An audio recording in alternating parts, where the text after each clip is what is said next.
A local Orlando business could not catch a break for months after getting hit by Hurricane Irma and then a fire. But tonight, the show must go on. But I spoke to one mother who told me that man offered her son $1, then brought him to the car, told him to sit in his lap, and tried to teach the 5-year-old how to drive. There are still warning signs of heavy smoke in the area. Since we've been here, traffic has been moving slowly, but down 95, northbound, officials say they're just happy it's open so Memorial Day travelers can continue their plans. You probably heard the helicopter going across right now, still dropping that water. So I spoke to some of the students here and members of the new booster program who say they're not going to let that shooting that happened over here overshadow their Terry Parker Brave Pride, and they will be wearing red and black tomorrow. Well, Janice, since 10, we've seen some of these road rangers out here putting out more of those detour signs you see behind me, and also those cones you see right there. JFRD is dropping off gallons of water into this tank so that firefighters could hook up to these hoses you see right there, running through the woods and fight the fire. News 4 Jax reporter Brittany Jones is joining us live. She spoke with a source of hers who said this was no easy rescue, Brittany. Yes, Tom and Jen, I spoke to one of my sources who's very close to the NAS Jax Fire Department, which is just across the river here where you see the plane is right behind me. My source says it was a difficult task, but they were definitely prepared. Now, I'm told the firefighters had to put rafts in the water to grab the passengers and the crew from off of a wing of the plane, put them inside a raft, pull them to the shoreline, then assisted them off of the rafts onto the rocks to bring them to safety. Now, my source described the scene as chaotic, as you said, dealing with so many people at the time. NAS Jax fire crew had about 20 members helping out. I'm told there wasn't any luggage in the water, but of course, we know that fuel is a concern. Brittany, what about the pilot? Is your source giving you any information about that pilot? Well, Jen, I found out that the pilot was the last person off of the plane, wanting to make sure that everybody was rescued and cared for. Right now, I'm working to find out how long did it take for them to rescue those people off of the plane. And let me just show you, you can see people have started leaving flowers and a candle right here at the doorstep to remember the victim. And basically, neighbors tell me her name was Lynn Bender and that she told them she had been concerned about a man she knew. It was a rough night for Jana Morum after her neighbor who lives directly behind her and a man were found dead inside this home. I just can't help thinking of my neighbor, and I see her face, and it was kind of tough to sleep. Officials haven't released the woman's name, but neighbors tell me it's Lynn Bender. Morum still trying to process it all and tells me she's shocked but not surprised. That's because the clerk of court's website shows Bender filed a domestic stalking violence injunction against a man on December 5th last year. By December 12th, she was granted the injunction, valid through December 2020. She had taken out a restraining order against someone, and that particular person was the one that I know now was odd, and we should have cautioned her against spending time with him. But she had a big heart. Several neighbors tell me they saw a man acting strange at the victim's home in the past, but it's still unclear of how the two died or their relationship. Now Morum and other neighbors are just trying to remember the type of person she was. I want to say that Lynn was a beautiful person, and I will remember our interactions and the kindnesses that she offered. Neighbors tell me the woman was a realtor who was scheduled to host an open house yesterday, and when she didn't show, they started making calls. Now at 11, we show you how neighbors say this will change the way they look out for each other. Reporting live in Nocatee, Brittany Jones, Channel 4, the local station. Well, Eric, since we've been standing here, we saw some of the other rides going except for that one. And I found at least 3 failed inspection reports that revealed a closer look at a troubled past for this ride.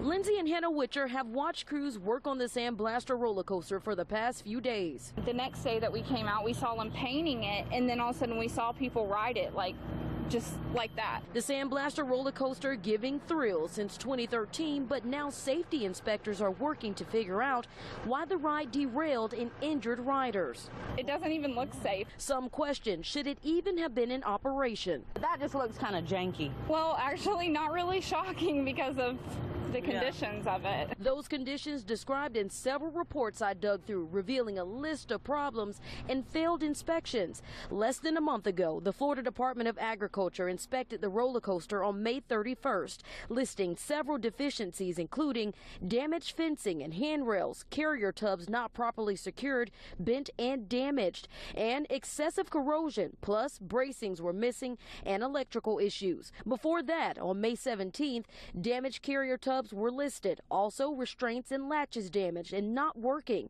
and the track was cracked. And in February 2017, again, carrier tubs not properly secured and damaged fencing and handrails.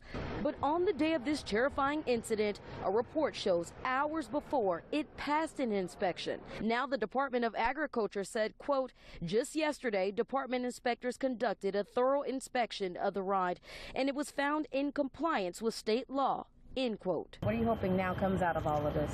That it gets shut down. Now, we have reached out to the owners, and I have yet to hear back at this time. Yesterday's report, though, is still open because this is an ongoing investigation. Now, the Department of Agriculture has launched its own investigation and say they will find out who is going to be held accountable for this. Got to be precise. It's a return to the gridiron Coach John Wilkinson had always hoped for. It's where I'm supposed to be. It's the community I live in. Football is a collision sport. From the classroom to running drills and hard hits.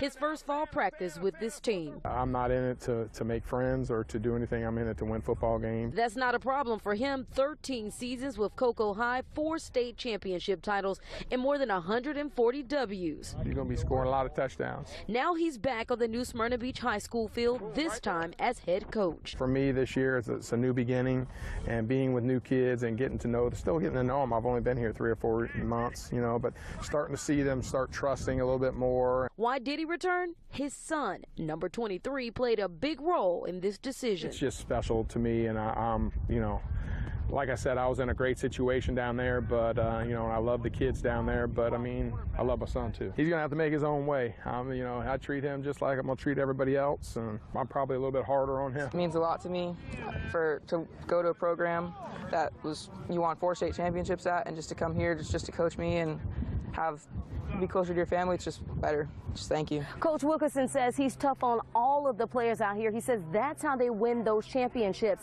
So they'll be focused on running the ball and stopping the run, and that starts right here on the playing field. This takes special people. This is the greatest game in the world. 25 years coaching and eager to start another season at home with some of his coaches he brought with him and 74 new family members. We're going to play to win, and we're going to be prepared, and we're going to work hard. In New Smyrna Beach, Hey, family on 3, 1, 2, 3. Family. Brittany Jones, Spectrum News 13. Good morning, and thank you for joining us here live on Spectrum News 13. I'm Brittany Jones. A 15-year-old charged with murdering his mother is facing a judge today for the first time. Detectives say the teen confessed to killing his mom after a fight over bad grades. Spectrum News 13's Deborah Souverain is outside of the Volusia County Jail. And Deb, this teen also got 2 of his friends involved who will also be in court today. Time to get your weather on the ones forecast. Meteorologist Chris Gilson is live in the Weather Center for us. And Chris, it's not shaping up to be as gorgeous as it was yesterday. No, yesterday was just absolutely magnificent. We've been following breaking news from overnight. A 15-year-old is in custody accused of killing his own mother over bad grades. You heard the sheriff in Volusia County speaking about that. Just to give you an update of what they told us, the suspect was questioned by his mother about his bad grades, and then later on that night went inside of her bedroom and allegedly strangled her to death, or at least he said the first time he thought that she was already dead, but went back a second time and then strangled her again. And then the detective saying that he put her in a wheelbarrow and took her outside and traveled to bury her. But we'll continue to make sure we bring you all the updates on this story. They're taking them back. Right now we're going to toss it over to your weather. The Florida Museum of Natural History is constantly changing with exhibits that range from an outdoor butterfly garden to prehistoric animals. Our Caitlin Wilson shows us they're taking visitors back in time to an age before dinosaurs. And this week's Florida on a Tankful with greetings from Gainesville.